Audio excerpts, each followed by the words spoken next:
I've always been drawn to sad things. It's weird because I don't really like to be sad, but every time I watch a show or play a game, it feels like a level of sadness gives it so much more depth. It seems like a weird thing to like, and I don't really understand the point of it. I have stuff in my own life to be sad about, so why do I want to see any more? Maybe this is where the saying, misery needs company, comes from. I find that this romanticizing of my negative emotions makes it really hard for me to get out of slumps.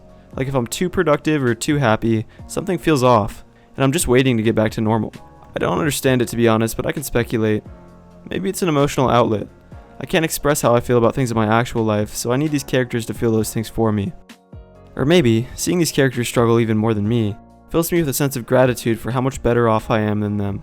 I know that improving upon myself will help in the long run, but it's hard.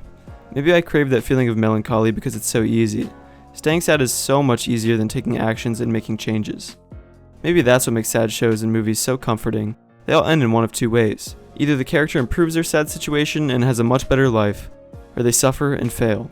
Either way, I find something to like. If the character improves their life, I get to see what I want for myself without all the effort and risks that come along with actually changing. If the character fails, it shows me that it's normal to be stuck in bad situations, and that message resonates with me. But as comforting as this cycle of sadness can be, it's also keeping me trapped. It gives me an excuse to stay where I am, to avoid the difficult but necessary steps towards real change. I'm beginning to realize that while it's okay to find solace in these stories, I also need to challenge myself to step out of my comfort zone.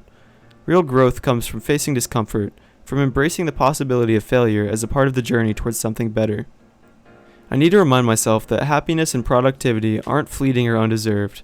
They're just as much a part of life as sadness, and I deserve to experience them fully. I should be able to appreciate the depth that sadness can bring to a story, while also allowing myself to pursue and enjoy the positive aspects of life. Ultimately, I want to create my own narrative, where sadness and happiness coexist, and where I'm not defined by one emotion, but embrace the full spectrum of my experiences.